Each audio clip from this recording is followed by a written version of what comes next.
Hello,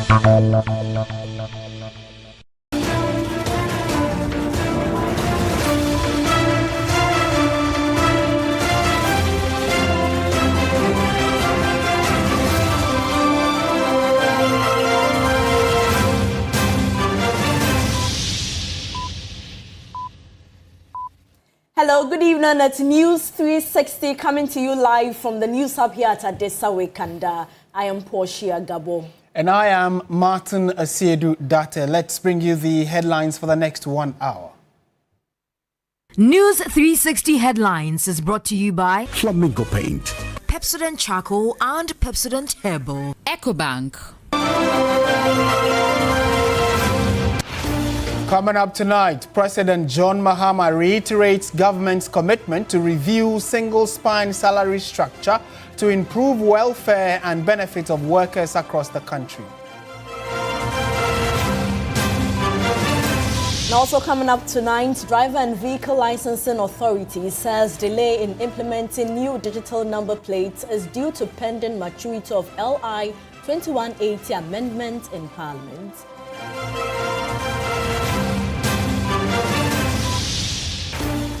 And also coming up, 2 women seen in a viral video assaulting a 12-year-old girl remanded into police custody for 2 weeks.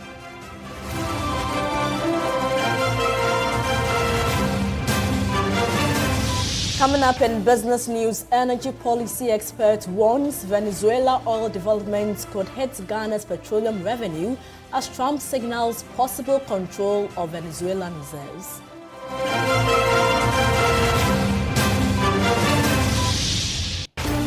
Also on the international front, Nigerian President Ahmed Bola Tinubu orders authorities to hunt down perpetrators who killed at least 30 people in attack on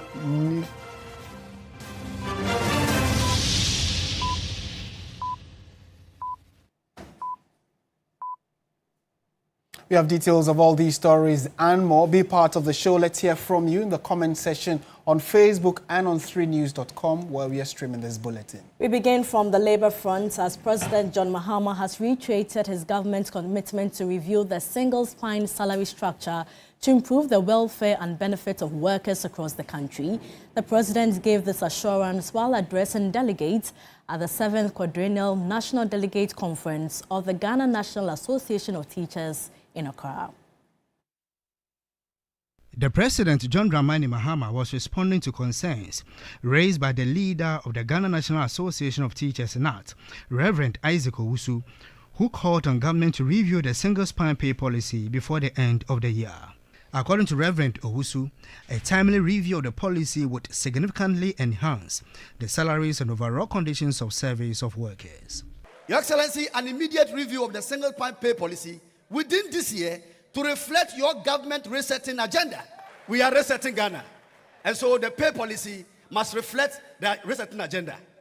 It is essential that we advocate for improved salaries and benefits that recognize critical role teachers play in shaping our society. A well-motivated teacher, Your Excellency, is more motivated, and this directly translates into better learning outcomes for our students. In response, the President, John Dramani Mahama, assured teachers and workers that his administration is ready to review the policy without delay. The spine is very crooked now, and everybody is unhappy. Everybody is unhappy with the spine. And so, of course, TUC raised it with us and asked if we could look at the whole salary structure again. And I can say that we're very willing to do that so that we're able to remunerate people better so that they can give off their best in terms of what we ask them to do. To further enhance the welfare of retirees, President Mahama pledged the government's strong commitment to ensure a comprehensive review of pension policies to guarantee secure and dignified retirement for workers. Tier 2, Tier 3, it looks like the time has come for us to look at it again. And so again, TUC, as the leader of organized labor, raised it with us. And I told Comrade Joshua and his team that we're prepared to put together a working team to look at the whole pension reform and come up with some suggestions and see how we can improve it so that everybody is happy and feels secure going into retirement. The Minister of Education, Haruna Idrisu, underscored the need for a review on the second-tier pension system in Ghana for urgent action to address the concerns of workers. Let me assure you that Excellency John Dramani Mahama will reset pensions with a revision of Act 766 to respond to some of the institutional and administrative challenges confronting its implementation and to improve, if he can, what will become the lump sum in order to guarantee post-retirement security. Meanwhile, organized labor wants the president to expedite the review of the single spine salary structure and the pension system before the end of the year. Secretary General of the Trade Union Congress, Joshua Ansah, stressed the need for urgent action to address the concerns of workers. We started the process long time ago, and this is something we want to do and do it properly. We don't want to rush and do anything anyhow. We hear the cost of every Canada that single spine pay policy must be reviewed. Definitely it will, and we need to expedite action on it. So we are on it, we will do it. President of the National Association of Graduate Teachers in Agrat, Nje Kabonu, called for a clear timeline to ensure the review is completed within the year. Salary structure that will cover all workers, from the president to the lowest paid worker. The immediate removal of Article 71, office holders. There should be no class or distinctions in salaries. That is how we're going to ensure equity within the public service. The Vice President of the Pre-Tertiary Teacher Association of Ghana, PRETAC, Adokwe Awule, said government should prioritize the review process to improve conditions of service for teachers. Very unfair when you see some other sectors who don't even contribute to pensions. There are some other sectors, they don't contribute to their pension, they retire on their salary and then they receive a lump sum from government. And I think, but we are contributing, we are paying our SNIT, we are paying everything, and at the end of the day, you go home and you don't know even what you go with. So I think it shouldn't be just talk. It should be action. Meanwhile, the Executive Secretary of the National Labour Commission, Dr. Bernice Welbeck, has appealed to stakeholders on the labour front to strictly adhere to the provisions of the Labour Act to help reduce labour agitations this year. It's interesting to note that last year of the industrial agitations, when we talk about the industrial agitations, it's about the notices of strikes, the strikes and all that. 67% of that was recorded from the education sector. And this is a great matter of concern, and we think that that should be looked at critically and addressed. And President John Mahama has condemned settlement of an assault case in which students of Kede Senior High School attacked a teacher. It is emerging parents of the students have settled the case amicably despite police involvement. Speaking at the 7th Quadrennial Delegate Congress of NAT, President John Mahama expressed his disappointment in the lack of punitive and corrective action against the students. The 7th National Quadrennial Congress of the Ghana National Association of Teachers was blunt on the attacks on teachers by students and the general populace. The president of NAT, Reverend Isaac Owusu, was firm with a no holds back. A teacher was seen on the social media being beaten by his own student at Kede SHS in the Eastern region.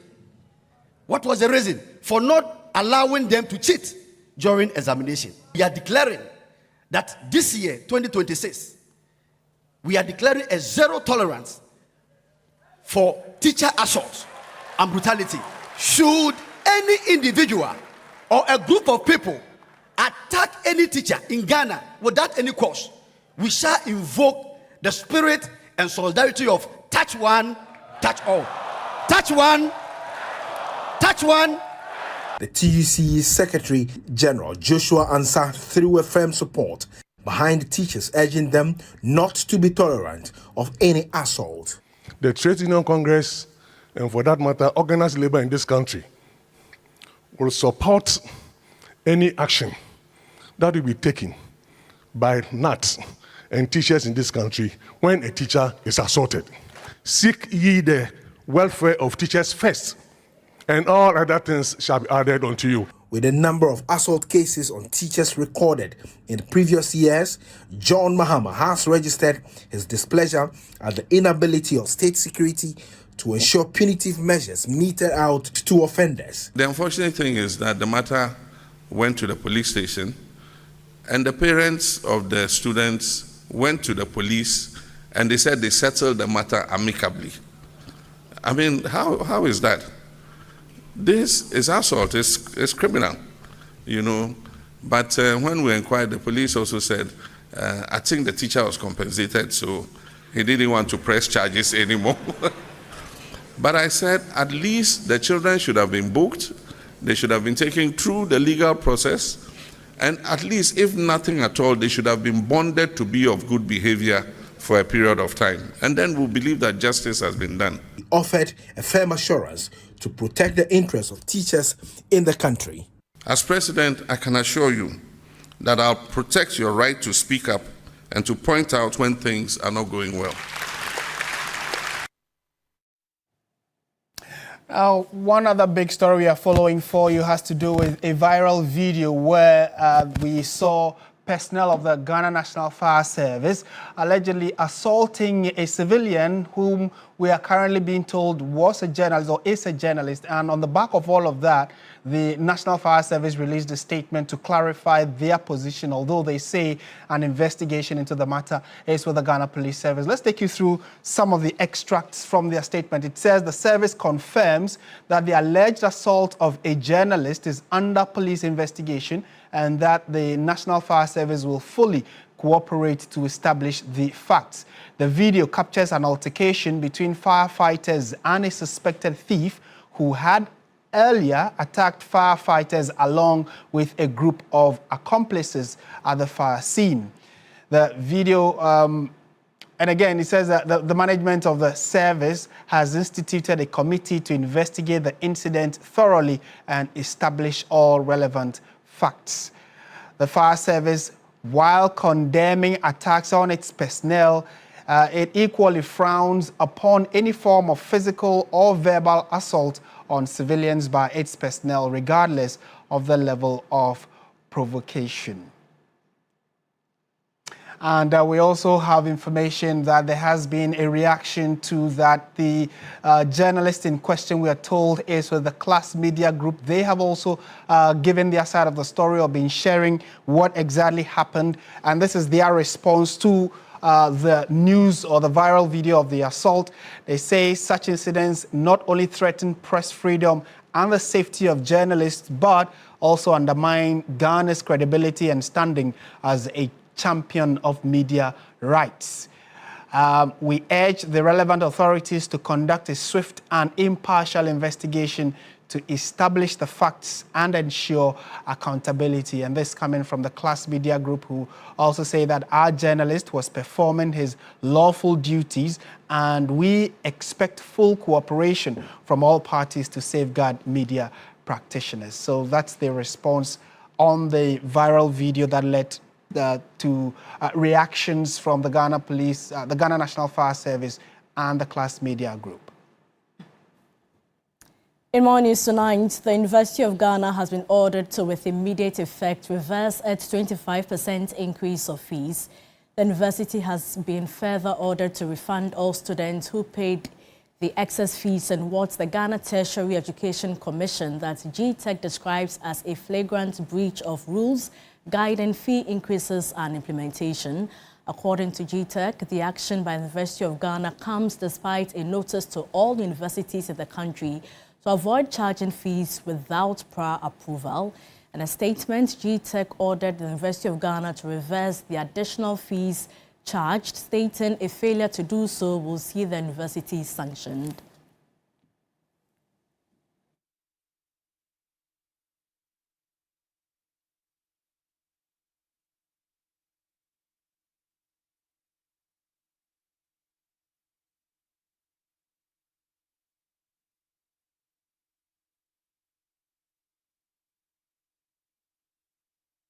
We are trying to get through to the Deputy Education Minister, and when we get him, we will bring you the update. Well, let's go on to some other stories now. The Driver and Vehicle Licensing Authority, the DVLA, says the new digital number plate system has stalled because amendments to the law, the LI 2180, could not reach maturity before Parliament went on recess. Director of Corporate Affairs at DVLA, Stephen Atu, stresses it is not because of any legal proceedings against the authority. We'll bring you that story in a jiffy. Let's take a step back to our earlier story having to do with the Ministry of Education's Deputy Minister, who's joined us for a quick conversation. We have Dr. Clement Apak. Thank you so much for your time, sir. First of all, let me get your immediate reaction to the increment by the University of Ghana. Hello, can I repeat the question, please? Yes, I was seeking your immediate reaction to the fee increment by the University of Ghana. Well, let me say good evening to you and to our viewers, and to indicate that we became aware of the quote-unquote 25% increase as far as academic fees are concerned, because some students were agitating and some parents were equally concerned. We have since directed the regulator, the Ghana Tertiary Education Commission, to write to the University of Ghana to stay all increases, because as far as we know, Parliament has not granted approval for any such increase in fees. Now we understand that the university says these increments were third-party increments, which specifically refers to GRASAC and SRC. Even so, given the level of public outcry, Minister has directed that I should mediate and work with the University of Ghana, with the said representatives of the students and the aggrieved students, so that we can look at a percentage increase of SRC and GRASAC dues that would not adversely affect students. So regardless of the mediation efforts, there will still be a hike? Well, for now, we have asked that everything should be stayed. Whether or not there will be any acceptable increase would be as a result of the outcome of a meeting that Minister has directed me to convene among the stakeholders, so that we can see the best option. But for now, as we speak, the directive through GTEC is that the university should stay in any increases, be they SRC or GRASAC. All right. Doc, quickly before you go, when is this meeting expected to take place? I would be touching base with all the stakeholders, and possibly within the week, we should be able to convene a meeting to look at this issue and to determine whether the fees are justified. As I said, increasing fees in tertiary institutions is governed by the Fees and Charges Act of Parliament. And as far as we know, Parliament has not given any range for fees to be increased, let alone for 25%. But the university is arguing that this is from the students themselves. So we are here to apprise and to convince ourselves that this is indeed the case and whether it is even justified. So the meeting will determine the way forward. But for now, it is stayed. Doc, thank you so much for your time. Dr. Clement Apak is the Deputy Education Minister. Right, so we are going to that earlier story having to do with the DVLA. Now, they say that the new digital number plate system has not stalled because has actually stalled because the LI that was laid in Parliament did not mature before Parliament went on recess. Director of Corporate Affairs at the DVLA, Stephen Atu, stresses it is not because of any legal proceedings against the authority why it is not being rolled out yet. We have had to suspend this whole exercise based on our inability to meet the LI amendment as we speak. There's no process on us in terms of an injunction on the work we do as an authority. But let nobody confuse our suspension, maybe take credit for it as a result of a certain legal process that has been taken by another person. Corporate Affairs Director at the DVLA, Stephen Atu, also says the new plate will have specific features, including radio frequency identification chips. These new plates can only be installed by the DVLA, a major upgrade from the previous model. I doubt if anybody would have a challenge with us as an authority, saying that we are bringing in an RFID feature onto a license plate that enhances the ability to trace. And again, bringing in a number plate where once you attempt to remove the plate, you have damaged it, it can't be used. That's what we are looking at. So the new plate we give you, we will emboss it at DVLA by ourselves. It's not a plate you can give to you to go and find somebody to emboss, because any little damage to it, the plate is out. You can't use it again. Vehicle owners who manually registered before 2023 are advised to begin the onboarding process now to avoid congestion when the digital rollout begins. According to the DVLA, once the new system is fully operational, owners will be issued official titles for their vehicles to reduce fraud and theft. For now, white plates for private vehicles and yellow plates for commercial vehicles will remain in use. So far, more than 800 vehicles have been registered nationwide this year already under the current system. In more news tonight, 2 women seen in a viral video assaulting a 12-year-old girl have been remanded into police custody for 2 weeks. Mother of the accused person, Priscilla Novishi Wanyo, who police say is a person of interest, remains on the run. Christabel Success Trevor has details. According to the Accra Regional Police Command, the suspects Precious Giftan Mesope, aged 22, and Princess Giftan Mesope, aged 25, were arrested in connection with the assault of a 12-year-old girl, which was reported on Tuesday, December 30, 2025. Police say the case was reported by the mother of the victim, who noticed visible marks of assault on her daughter's body. Upon receipt of the complaint, police obtained a statement from the complainant and issued a police medical report form to the victim for medical examination. The suspects have been charged with 3 counts of conspiracy, assault and cruelty to a child. We have been to court this morning, and the court has allowed that these 2 suspects be put in police custody to reappear on the 19th of January 2026. I'm told by the districts that's handling the case and at the cantonment division that they've been charged with conspiracy to assault and cruelty to child. As investigations progress, I'm sure that if there are any crimes that are founded as a result of investigations that we'll continue to do, there'll be charges amended, and if there's a need, there'll be added charges if possible. Preliminary investigations revealed in a statement that earlier on the same day, the victim had an altercation with a 7-year-old boy who was related to the suspects. Police say following that incident, the suspects allegedly went to the victim's residence and assaulted her without any provocation.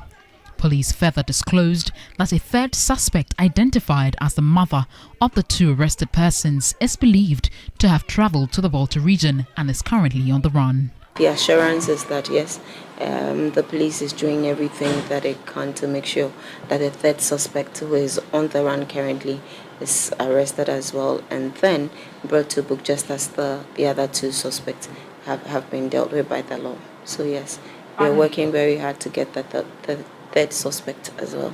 The La District Court refused a prayer for bail by their lawyer after prosecution argued that a grant of bail would lead to interference of the investigations. The two suspects are expected to reappear before the court on January 19. Christabel Success Trevor, TV3 News, Accra. Let's go to one of the big stories that happened earlier today, and then remains of the Member of Parliament for Ayawaso East, Nasser Ture Mahama, have been interred at the Medina Muslim Cemetery after intercessory prayers known in Islam as Janazah, led by the Chief Imam at the National Mosque in Accra. The fourth-term lawmaker died on Sunday, January 4, at the Kolebu Teaching Hospital after a short illness. He was 60 years. George Queening has more.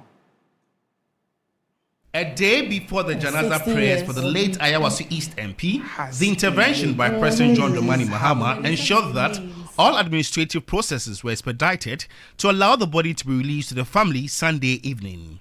That is according to the Member of Parliament for Ayawaso North, Yusuf Jaja. Keeping with Islamic tradition, the burial for the late lawmaker took place less than 24 hours after his passing. The National Mosque, where the Janaza prayers were held by the National Chief Imam, Sheikh Osman Nuhu Shaributu, attracted colleague MPs, supporters of the ruling NDC, politicians, constituents, among others. For most guests who spoke to the news team, the calm nature of Nasser Ture Mahama never stood in the way of his firm beliefs. When I got the message yesterday, still couldn't believe that had happened.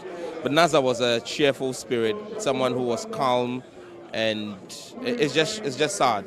He's very soft-spoken, a man of very few words but action. His work is on the ground. He moves the ground in ways that only a master and a professional could do it. And it's really sad. We've lost a big pillar in the region.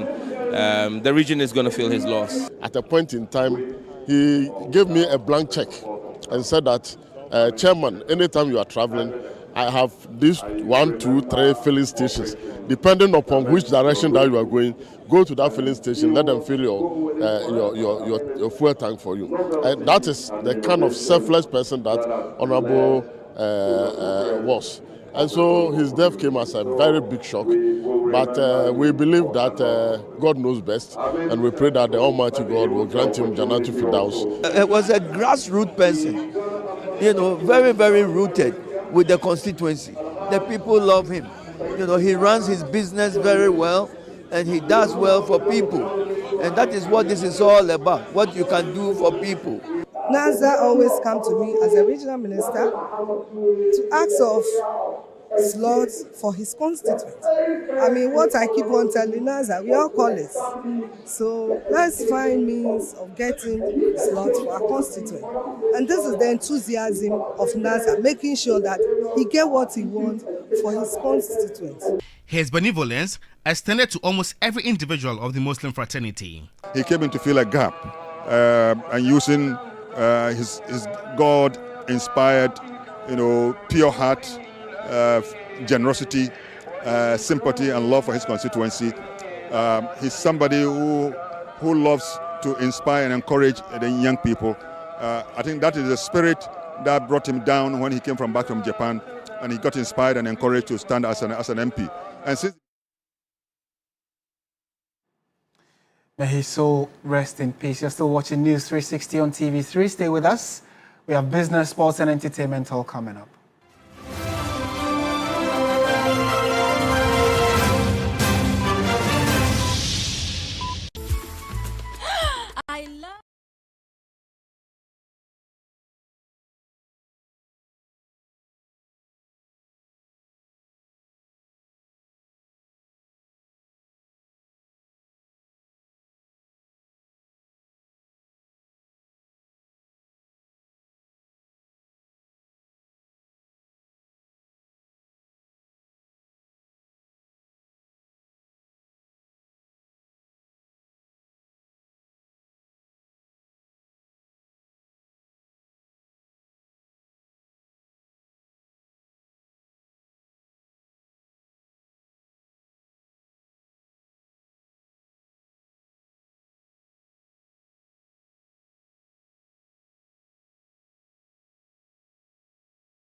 300 billion barrels of oil. And because of the proximity to the United States, they started actually processing the oil and shipping to the U.S. But when Nicolas Maduro's predecessor, that was Hugo Chavez, was in power, that was between 1998 and till 2013 when he died, he changed and reformed some of the laws regarding their oil, started state owning the oil facilities. And because of that, it started having serious issues for the United States, which believes they need to have access to that oil. So they put up a number of issues, which include the fact that they slapped sanctions on Venezuela, and the last two elections they held, although Maduro claims he won, the U.S. says that was not true because the opposition party in the country is also claiming or raising concerns about that election.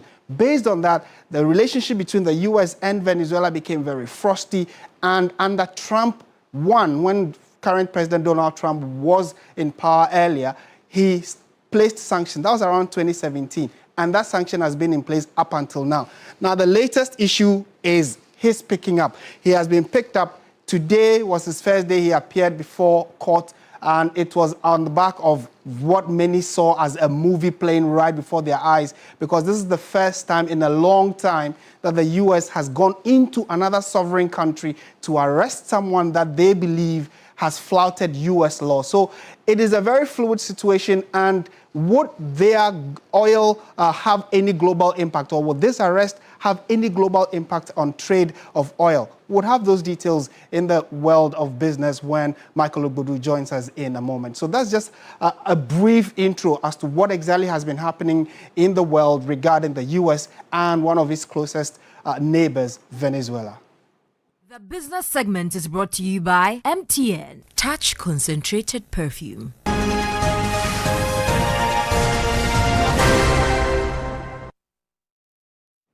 Hello there, good evening and welcome to the business segment here on News 360. I am Michael Ogbodu. Now, the Executive Director of the Center for Environmental Management and Sustainable Energy, SEMSE, Benjamin Nsia, has cautioned that recent developments in Venezuela could significantly affect Ghana's future petroleum revenue and worsen the country's budget position. This follows U.S. President Donald Trump hinting that the U.S. will take control of Venezuela's massive oil reserves and recruit American companies to invest billions of dollars to refurbish the country's gutted oil industry.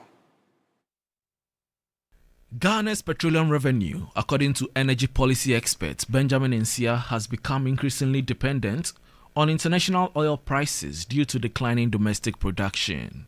Since 2019, Ghana's petroleum revenue has solely relied on the price of the product on the international market because production has been on a declining state from a 2019 figure of 71 million barrels a year to about 37 million barrels a year. He says the situation could worsen if Venezuela returns strongly to the global oil market following increased foreign investment in its oil sector. The government is likely going to invest huge resources to modernize the infrastructure and ensure that Venezuela is able to come back on stream onto the international market as a major player of crude oil production. If that happens, it means that production and supply of this particular product is going to be larger on the international market against a sloppy demand.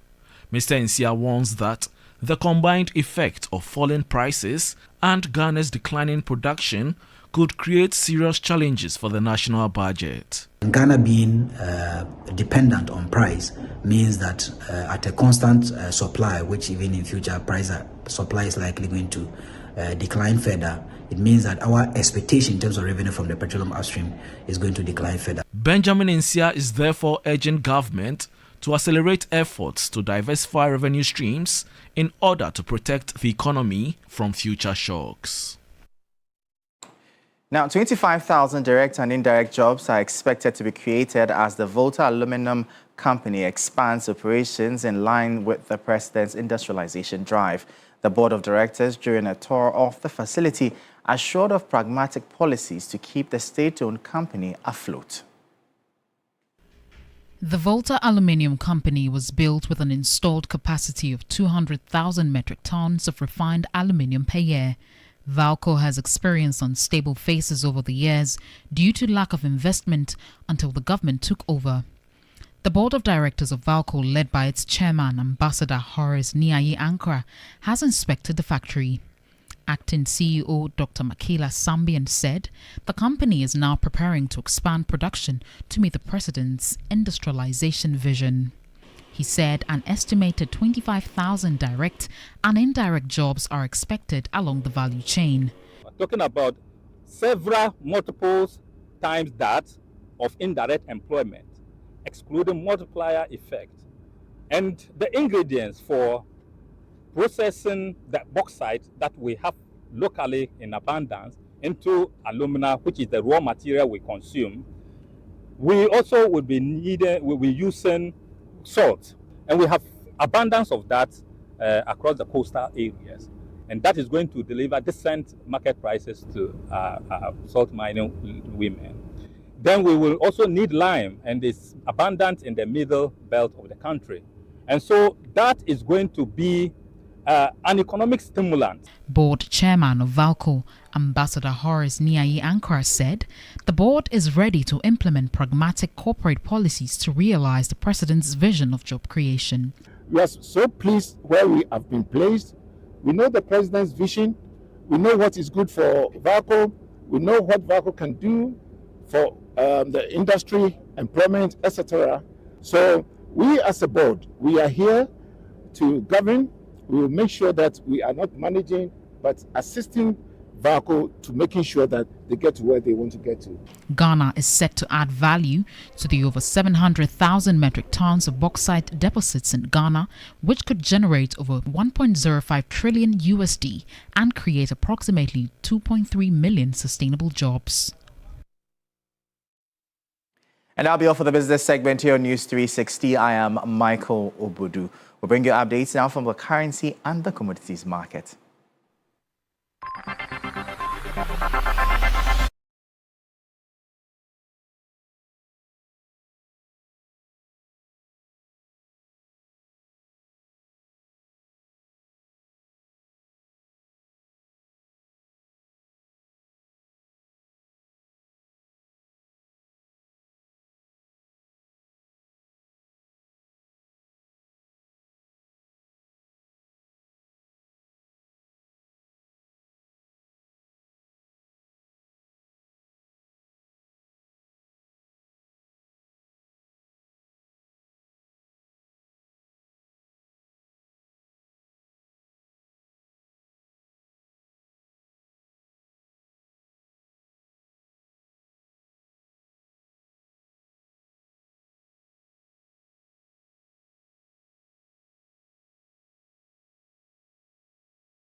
Hello, good evening, and welcome to the sports segment here on News 360 with me, Oreku Ampofo.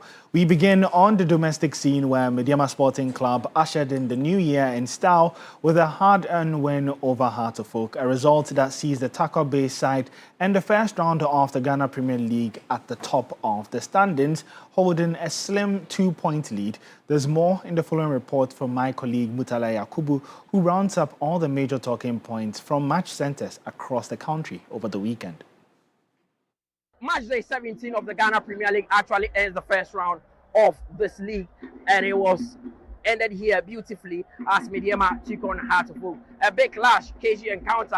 Heart of Oak coming into this game were fifth, and Mediama were on top of the table, and we're looking at consolidating their effort or status at the top of the Ghana Premier League. But it was a KG first half, 50-50 affair. The second half 10 are different because former Heart of Oak midfielder Salim Adams was the one that scored the only goal for the Miners as Mediama won by a goal to nil. But the head coach of Heart of Oak is not perturbed by the result and says that they will do their homework as they approach match day 18. There were other results played in match day 17 of the Ghana Premier League. Asante Kotoko, surprisingly, they were at the Swedro venue and they took on All Blacks. They lost by 2-1. And Ediana were also home to Vision FC where they lost by a goal to nil. Baby any Gold Stars who are chasing Mediama or breathing down the neck of Mediama as far as winning the Ghana Premier League is concerned also beat 11 Wonders by 3-2. Then we had Dreams FC also beating Holy Stars by 2-0. And the Bono Derby ended in favor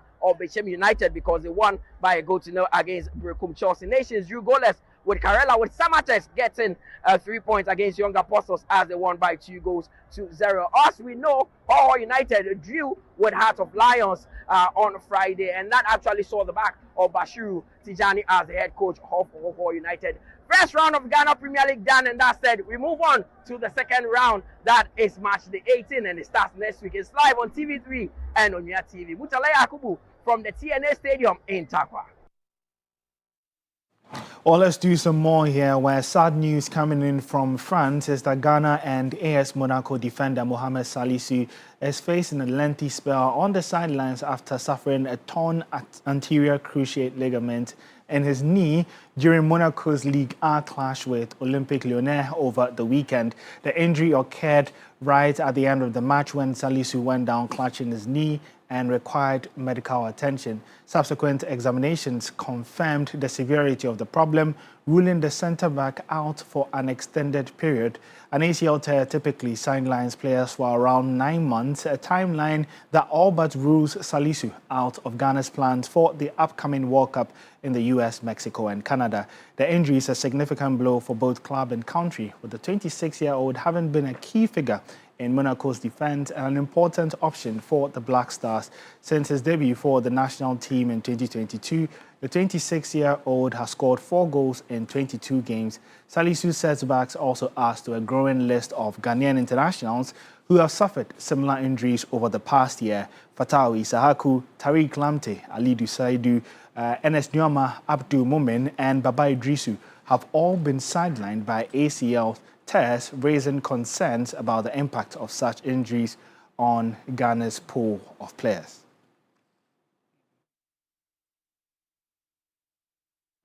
We do wish Mohamed Salisu a speedy recovery. However, let's do some more here and head to the Premier League, where after growing tension and unrest between Manchester United Director of Football Jason Wilcox and Ruben Amorim, the Portuguese coach has been relieved of his duties at the club, with former United player Darren Fletcher taking his place. There's more in the following report. Manchester United have parted ways with head coach Ruben Amorim after 14 months in charge. The Red Devils confirmed Amorim's dismissal on Monday morning, following a 1-1 draw against 16th place side Leeds United in the Premier League on Sunday. The result meant United have only picked up 3 wins in their last 11 games and sit in 6th place in the league with 31 points, 3 points adrift of 4th place Liverpool. Amorim began his tenure as United head coach with a 1-1 stalemate at Ipswich Town before results began to go south for the Portuguese. With 25 wins, 23 defeats, and 15 draws in 63 games, as well as a lowly 39.7 win percentage, the 40-year-old is the 5th permanent coach to be sacked by United in the last decade. The club has confirmed that Darren Fletcher who will take charge on interim basis when they do face Burnley on January 7.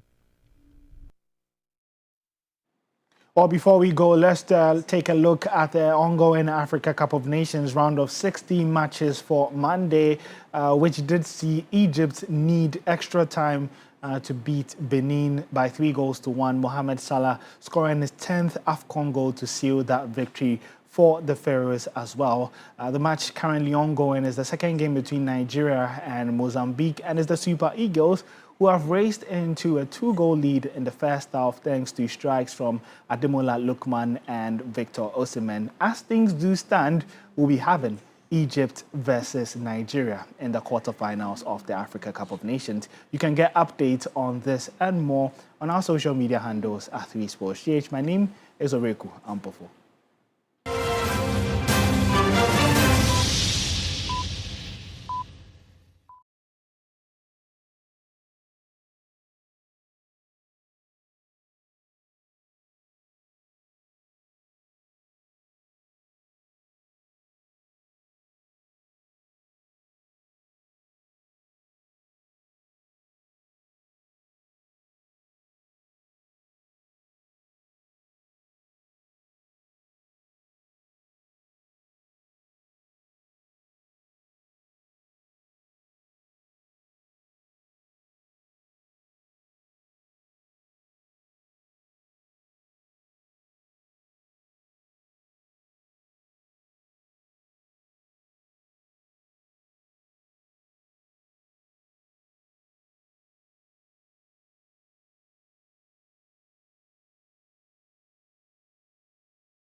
Well, good evening and welcome to the entertainment news segment here on News 360. My name is Noella Donko.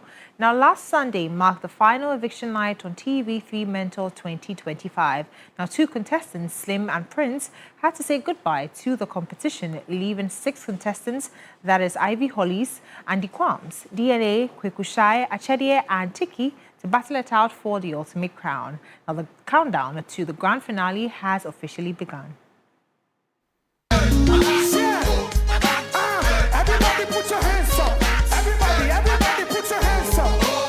From tough weekly rehearsals to intense vocal trainings and coaching, contestants have lived through and survived every phase of Mentor 2025. Their journey to the top has been marked by numerous setbacks, but their hunger for success remains strong and unwavering. That make me sick. It's been so hard to reach her, and she won't me still assume, say she's okay.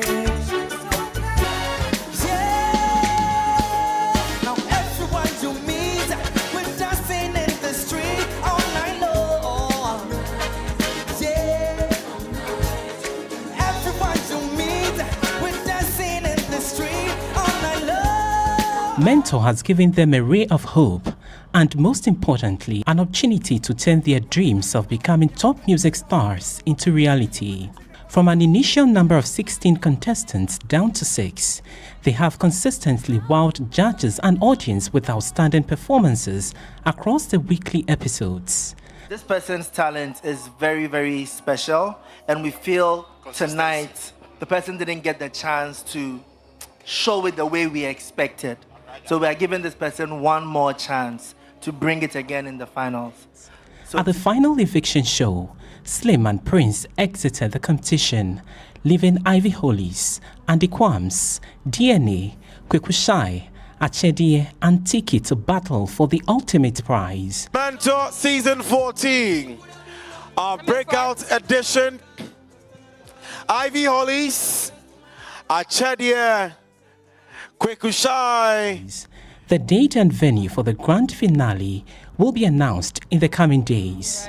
Ladies and gentlemen, this is a boys and girls, actually ladies and gentlemen. I feel like my pride is the one to blame, yeah. But you know I don't understand just how you love and doing it. And that's it. We have our top 6 for the TV3 Mentor Grand Finale. Do stay tuned for the date for the Grand Finale. My name is Noella Donko. Have a good evening. Thank you so much, Noella. Coming up, international news. At least 30 people were killed and several others abducted when gunmen attacked a market in Nigeria's Niger State. Police said on Sunday. Nigerian President Bola Tinubu said that he has directed the authorities to hunt down the perpetrators behind the attack. Police spokesperson Waslu Abiodun said the gunmen, locally called bandits, stormed Kasuwan Daji Market in Demo Village at around 4:30 p.m. on Saturday, burning stalls and looting food items. Witnesses said the gunmen arrived on motorcycles and opened fire indiscriminately. They said the violence was part of a series of raids that began on Friday in the nearby villages Agwara and Bogu. The attack came weeks after gunmen seized more than 300 children and staff of Catholic school in the state in central Nigeria. Those victims were released after nearly a month in captivity. Venezuela. It's always a pleasure that you stay with us for the 1 hour that we bring you News 360. That's it for the package this evening. I am Martin Esiedu-Date. And I am Portia Gabodu. Join Alfredo Cancer at 10 p.m. for Ghana Tonight, as well as at 9 p.m. the sports station. Good evening.